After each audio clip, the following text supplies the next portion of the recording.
तो दूसरा पार्ट है, आराम से पढ़ो उसको, एक एक करके टॉपिक को पढ़ो। चलो, सूचक किसे कहते हैं, है ना? सूचक किसे कहते हैं? जो, अच्छा वो सही है, वे पदार्थ जो अम्ल और क्षार का पता लगाते हैं, उसी को हम क्या बोलते हैं? सूचक। सिंपल लिख सकते हो, जिससे अम्ल है कि क्षार है उसका पता करते, यही क्या है? सूचक, है ना? यह लिटमस पेपर है एक प्रकार का। तो यहां देखो सूचक के प्रकार है क्या? हाँ, प्राकृतिक सूचक है, कृत्रिम सूचक है, एक गंध्य सूचक है। ठीक, आएगा सूचक किसे कहते हैं, पूरा लिखोगे यहां तक की कहानी। ठीक, समझ गए? इस तरीके से भी डाल सकते हो बना के, कोई दिक्कत नहीं है, या तुम अपने तरीके से जैसे लिखोगे। तो प्राकृतिक सूचक क्या, जो हमें प्रकृति से मिल रहा है, एक है लिटमस पेपर। ठीक, लिटमस पेपर बना किससे है? कवक और शैवाल से बना है। लिटमस पेपर किससे बनता है? कवक और शैवाल। लिटमस किससे बना है? कवक शैवाल। ये दोनों कहां पाए जाते हैं? समुद्र के अंदर। कवक के द्वारा होने वाली बीमारी पढ़ चुके हैं, खुद गए दाद, याद है ना? कवक और शैवाल, इससे लिटमस पेपर बना है। बोला जाता है कवक और शैवाल का मिश्रण क्या कहलाता है, या उनका मिलन क्या कहलाता? लाइकेन। याद रहेगा। लिटमस पेपर की खोज किसने किया? सोरेनसन ने। सही है। अरे वही लिटमस पेपर को ही पीएच स्केल कहते हैं इंग्लिश में, समझ गया? पीएच स्केल कहते हैं इसी को हम लोग पीएच स्केल कहते हैं।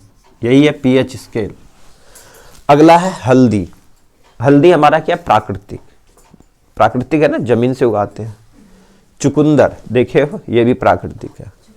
लाल गोभी का पत्ता, ये भी प्राकृतिक है। अब देखो कृत्रिम जो हमने बनाया है वो है मिथाइल ऑरेंज, ये मनुष्य के द्वारा बनाया गया। फिनेप्थलीन, ये भी मनुष्य के द्वारा बनाया गया। फिर एक गंध सूचक भी है क्या? हाँ है, तो प्राकृतिक, बस उसमें गंध होता है क्या? हाँ, जैसे लौंग का तेल, क्या ये प्राकृतिक है? प्राकृतिक था, लेकिन हमने उससे क्या बनाया? लौंग का तेल बना दिया ना, तो इसमें गंध होगा। प्याज, इसमें भी गंध होगा। वेनिला जो प्रयोग करते हो, कई फ्लेवर प्रयोग किया जाता है। आगे जिसको पढ़ेंगे, जो तुम यूज करते हो जीवन में, किससे बना है वो? कागज पे किससे बना है? वेनिला। वेनिला का ज्यादातर लोग पसंद करते हैं, तो इसमें तुम्हारा सेंट बनाया जाता है। वेनिला देखते हो लिखा रहता है, चॉकलेट बनता है, ये साले फ्लेवर दिया जाता है। केक भी महंगा आता है इसी का, वेनिला का। तो वेनिला हमारा क्या है? एक गंध है, जो अच्छा लगता है फ्लेवर उसका है। चलो यहाँ देखो, ये सूचक है हमारा।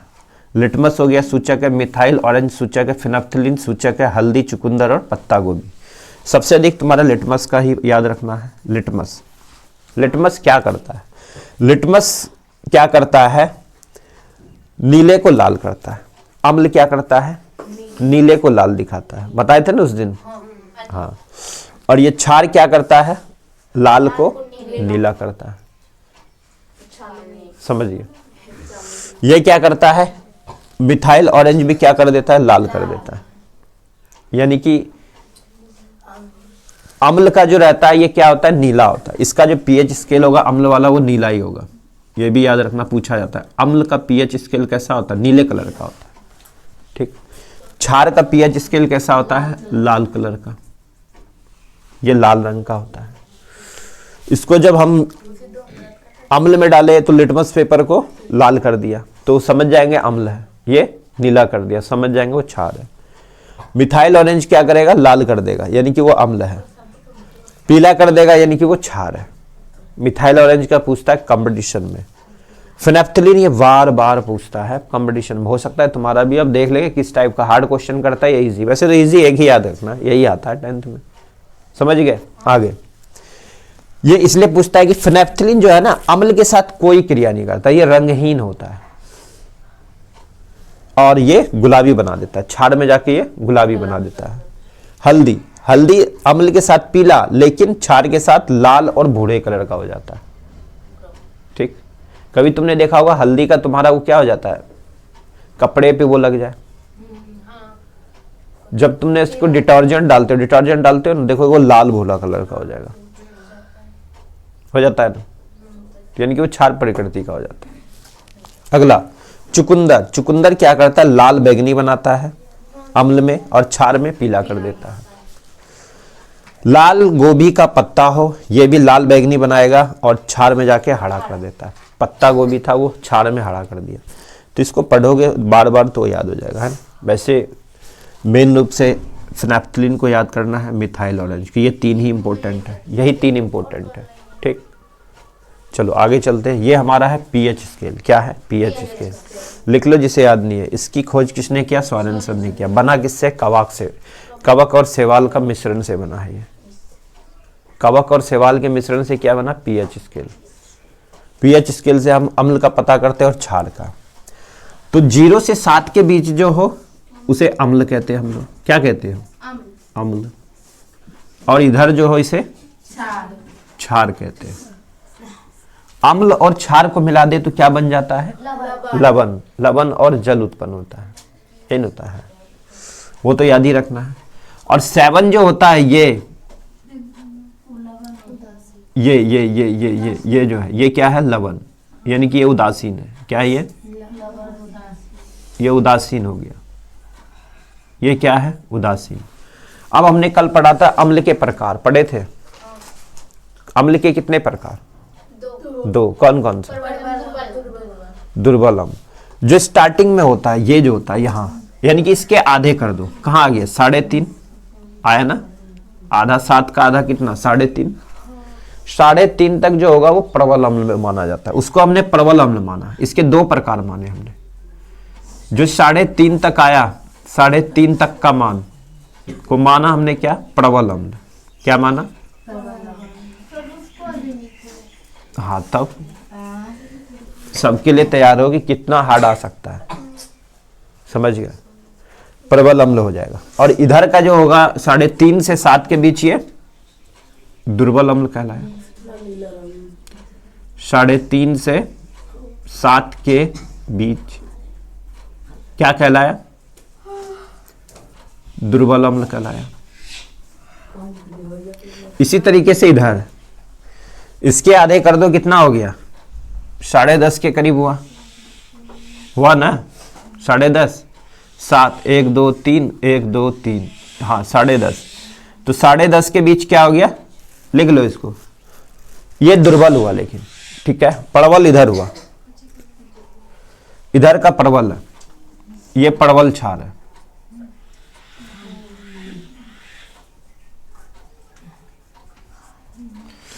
अब देखो जो तुम्हारा एनसीईआरटी में दिया हुआ पीएच मान जो सबसे अधिक आता है, पहले एनसीईआरटी के लिखो जो तुम्हारे एग्जाम में मिलेगा देखने के लिए।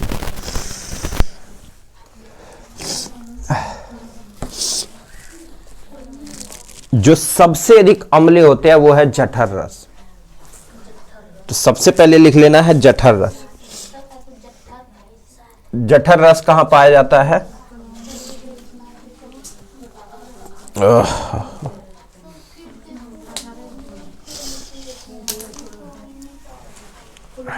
बता दे से लो, ये समझ आ गया।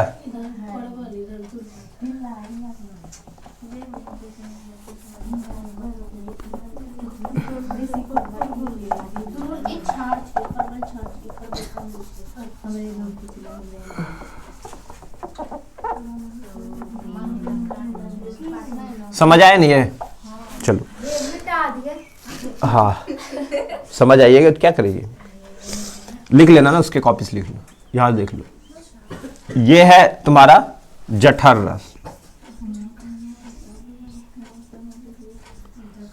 जो कहां से निकलता है ये, क्या जठर रस का पीएच मान लिख रहे हैं। जठर रस का पीएच मान होता है 1.2, जो सबसे अधिक अम्ल होता है, यानी कि प्रबल अम्ल है। कहां निकलता है, आमाशय में।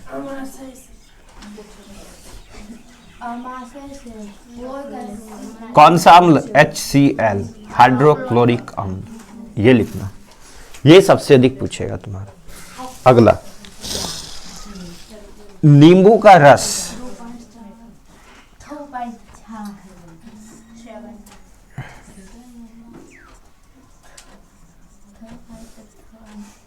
नींबू का रस, ठीक, नींबू का रस लिखो लगभग 2.2, लगभग 2 या 2.4 ऐसे भी हो सकता है, लगभग में याद करना है, ये भी लगभग में होता है, आगे पीछे रेंज भी दे सकता है एग्जाम में, अब घबराना मत, ये लगभग में होता है सारा, क्योंकि कभी कभी ढकार बहुत ही खट्टा आएगा, कभी कुछ आएगा, आता है तो लगभग में होता है। हमारी ब्लड प्रेशर अभी नापूंगा, 1 मिनट बाद नापूंगा, कुछ और होगा, क्योंकि बॉडी की हर चीज क्या होती है, लगभग। तो नींबू कितना होता है 2.4 या 2.2 या इस तरीके से लिख लो, रेंज में लिख सकते हो।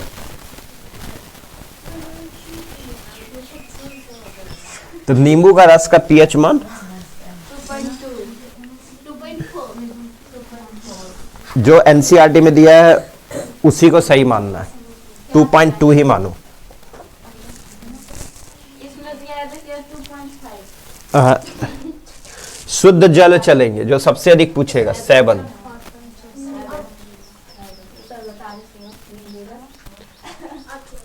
शुद्ध जल 7 किसका होता है, ये वर्षा का जल। तो वर्षा का जल शुद्ध नहीं होता है सर, बताया। अरे पागल, वर्षा का जल माना गया तो उसी को मानोगे। अब वो अम्ले वर्षा आता है वो अलग बात है, पॉल्यूशन है, यह गंदगी, उससे कोई मतलब नहीं है। वर्षा का जल शुद्ध तो कहलाता है। कहाँ से निकाल पाएगी तुम शुद्ध जल? पूरे दुनिया में, याद सुनो, जो तुम्हारे पूरे दुनिया में शुद्ध जल है वो है 2.6 के करीब, ये 2.4 रेंज में है। उसमें से भी 2% पता है कहाँ है, उत्तरी ध्रुव और दक्षिणी ध्रुव है, जो बर्फ के अंदर जमा हुआ है, कोई नहीं निकाल सकता। शुद्ध जल बचा कितना पता है, 2.0006%। बताओ कौन सा प्रतिशत है, ये शुद्ध जल है। इतनी सिर्फ शुद्ध जल है जो जमीन के अंदर है। अब तुम उसी को निकालते हो तो मतलब कोई शुद्ध जल नहीं पीता है। इसलिए शुद्ध जल वर्षा का जल, इतना गंदा तो है नहीं बारिश का जल। कभी बारिश में नहाओगे तो डायरेक्ट उसको मुंह को फाड़ करके रखना, देखना मीठा मीठा। हाँ तो वही तो, इसलिए तो शुद्ध है, इसलिए वो मीठा लगता है थोड़ा, क्योंकि वैसे तो जल में कोई गंध है नहीं है, वो क्या है, बोलो, गंधहीन है। चलो ये समझ आ गया, शुद्ध जल बारिश का जल। अब चलेंगे मिल्क ऑफ मैग्नीशिया। 10.5। तो ये भी रेंज में होता है, 10 के करीब याद रखना है। मिल्क ऑफ मैग्नीशिया,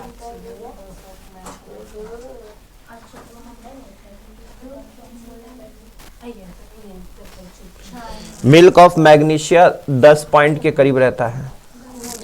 एक और रख लेना है, सबसे अधिक क्षार। एक हमने पढ़ा सबसे अधिक अम्ल HCl, 10 लिखो जो एनसीईआरटी में दिया है। बता तो रहे हैं, जो एनसीईआरटी में दिया उसको लिखो, अगला फिर लिखवाएंगे जो तुम्हारे बुक में दिया है। अगला लिखो सबसे अधिक क्षार, लगभग लिखने हैं सारे। सबसे अधिक क्षार सोडियम हाइड्रोक्साइड, जो 14 होता है, इसका लगभग 14।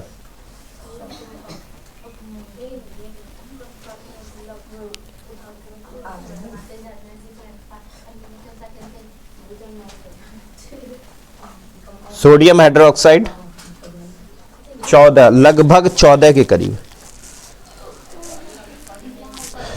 चलो ये तो हो गया ये